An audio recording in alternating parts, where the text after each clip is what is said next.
Hello, dear friends. Kalidas here to discuss one of the most empowering parts of our spiritual anatomy, and that is our own heart. Usually our hearts, sadly, are closed. Our power remains untapped here. Why is this? Because we've experienced pain, deceit, betrayal, violence, and letdown after letdown in life. And we do not like pain. And we imagine that when pain is here, love is no longer there. And this is actually a misconception that in your horoscope, you have the planet Venus. It indicates the state of your heart chakra coming into this life. And it either will have or won't have some type of affliction to it. So this affliction is that past pain, that memory of hurt, and the inability, therefore, to trust again the power of love, which comes from the heart and guides us towards our destiny. What we don't understand, and what I'm learning and still trying to understand, is that pain and love can live together. They can coexist. That pain is actually part of love.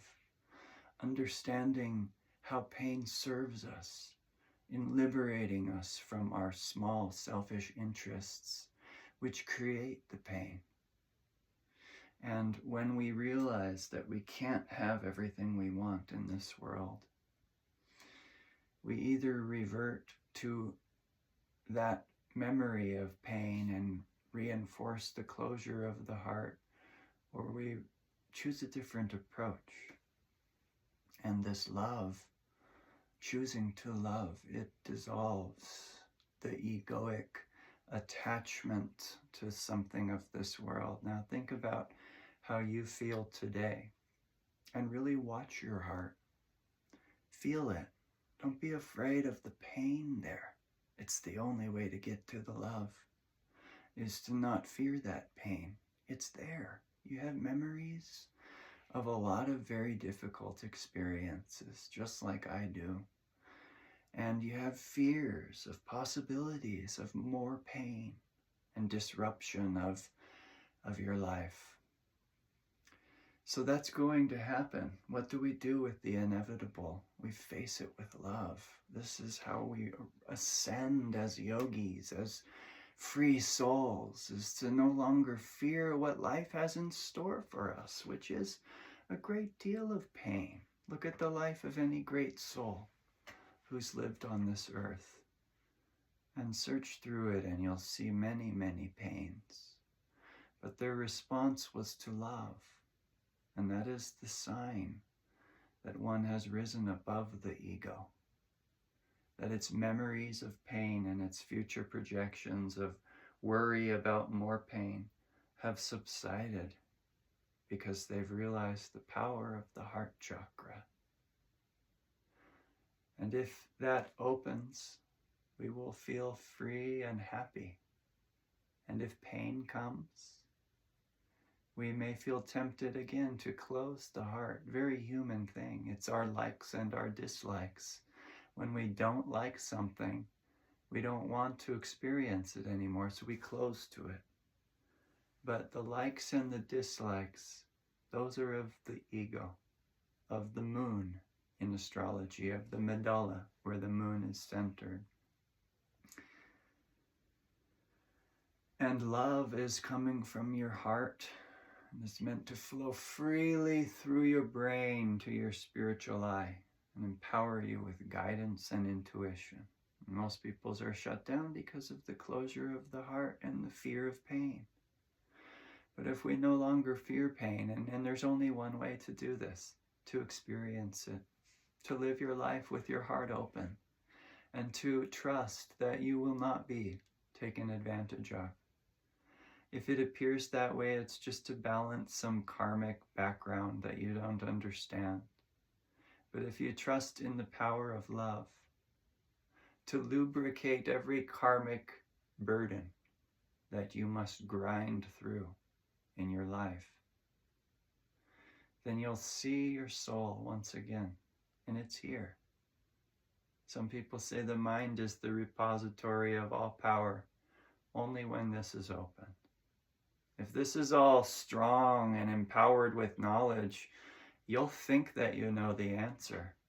But if your heart's closed in fear, you will not really know, and you'll lead yourself again and again into personal dilemmas, no matter how spiritual you think you are. So there's a Venus in your chart, and it likely has some type of affliction. If you find it difficult to open your heart to life and trust the process, then certainly yes, that will be true. Your horoscope will reveal an affliction to Venus. So what do we do when we realize our heart is stuck, closed, and scared of pain? We must begin experimenting in small ways with our nearest and dearest, the people in our home, treating them with love and listening to the heart for the result. How does it feel when I love? Even when I'm in pain, I can love. And when I do, what happens? The pain subsides. So we make a lot of how we feel, and we act according to how we feel. We justify our actions according to, we feel this way because of this and that. But the truth is that if you act rightly, with an open heart, unafraid of pain, then you will feel well. It's because you act as a result of your feeling that you act badly. And if you want to act well, you realize pain is part of the heart's experience in life. But as I act dharmically, with love, with consideration and compassion for all, regardless of what you believe about life or religion or politics, when we act rightly, we will feel rightly. And this will improve that Venus. How do we act rightly? We must trust life. We must trust that when we give love and generosity, that we will be happy. And Swamiji Kriyananda, he says that if we give love to another in this world and it is not returned by that other, it will return to us. If not through them, then through other channels. This is a very, very comforting truth that you should experiment with. And so will I over this next week, let's say. Make it your own personal experiment to claim the power of love as your guide, for it is your guide. And you must watch the heart and how it feels if you wish to cultivate intuition. And sometimes it will feel painful. You won't want to experience that. Perhaps today you felt pain in your heart or worry or fear. Well, Yogananda said something very interesting and enlightening. He said, remember, when you see wrong out there in this world, it is wrong with you. And when you trust the flow of God's drama, you're actually re-entering the Garden of Eden. The fruit of knowledge that was forbidden and eaten by Adam and Eve, it was the ego's assumption that it can judge what is good and what is evil. We cannot do so. Something very terrible can happen to us and lead to great blessings. Something totally great can happen to us and lead us further into egoic consciousness. So we don't really know what is good or what is evil. But what we do have power to know is what is good for us, what is right for us. And for this, we must choose that power of love and watch as it guides your life. Even amidst the many pains that you will experience, it will open more from the pain, ultimately. But only after you have vowed to trust that power of love.